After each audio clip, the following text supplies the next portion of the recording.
know this took place over 10 years ago, but I just wanted to reflect on it and see how my first real spotting attempt at one of the biggest airports in the world was. And for the most part, it was definitely a learning experience.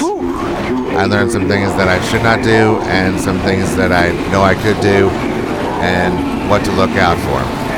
There were some obvious birds that were in here this day that I know I probably will never see again, but nevertheless, seeing these classic American Airlines red, white, and blue liveries is always a joy to behold.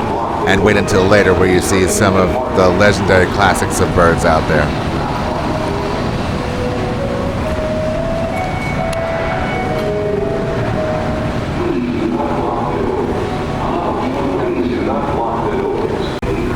Even though there are times where I really still cannot distinguish the difference between a Boeing 757 or a 737, or distinguish them from the other Airbuses, it is still really cool because the cockpit to me looks almost identical to what we see on the space shuttles. And as someone who grew up in the space shuttle era, that's just way too cool for me to ignore.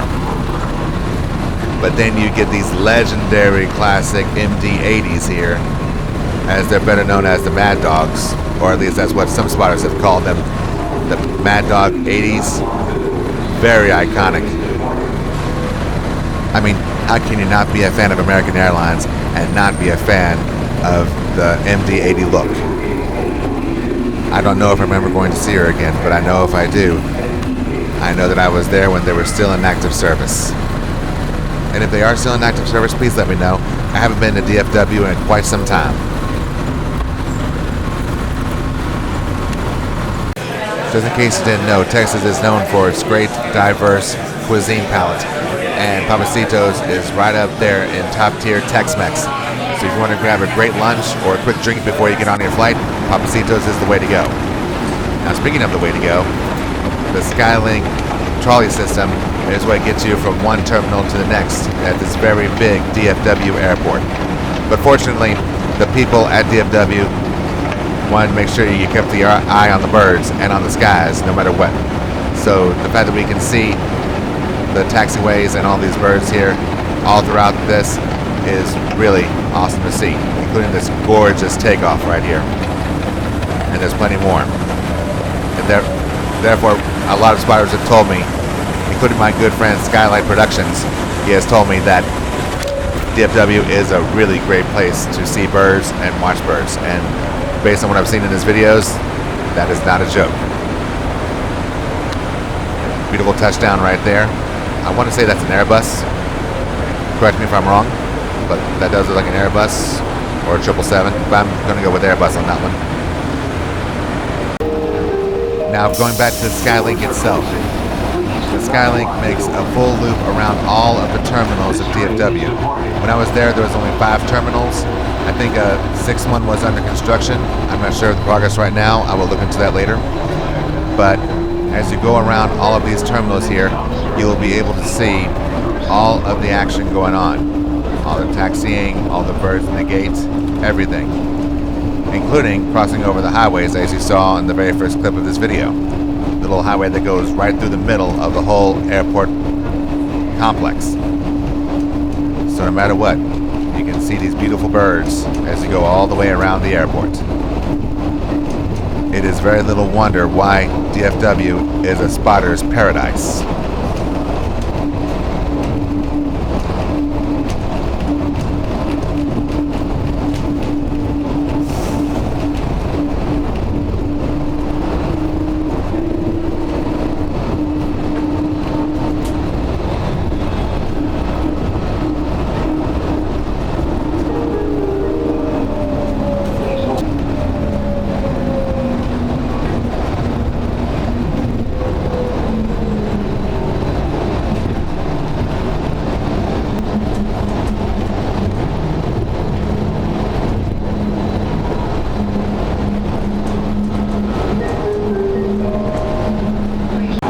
On this day, my flight out was late in the evening, and it was a night flight.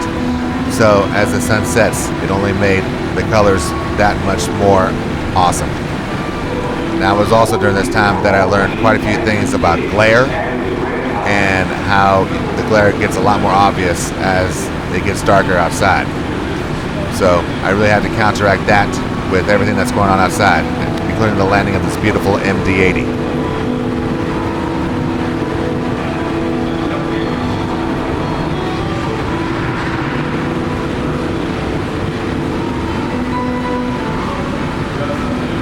Also during this landing that I learned that the more you zoom out, the steadier hand you gotta have to keep a steady image. And unfortunately, that's still something that I'm working on. Hopefully my future spottings will be a lot more smooth, especially with the upgraded equipment that I have for future flights and future spotting. You gotta have a steady hand to get your maximum stillness of the image. It's a lot easier to say than it is to do, especially when you do not have a tripod or a monopod to help you.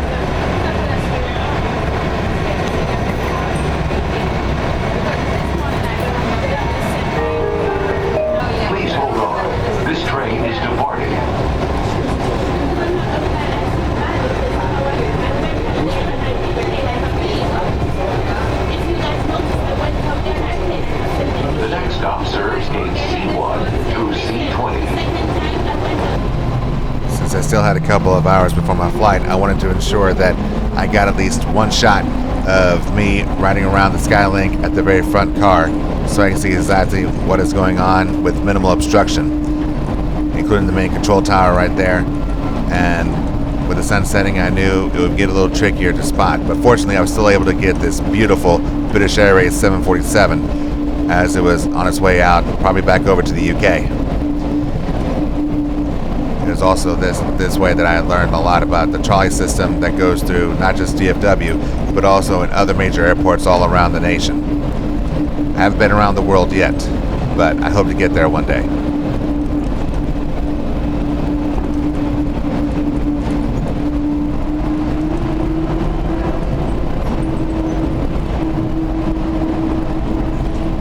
It was also during this time that I saw a major difference between the ground tower and the control tower and the vital role each one serves.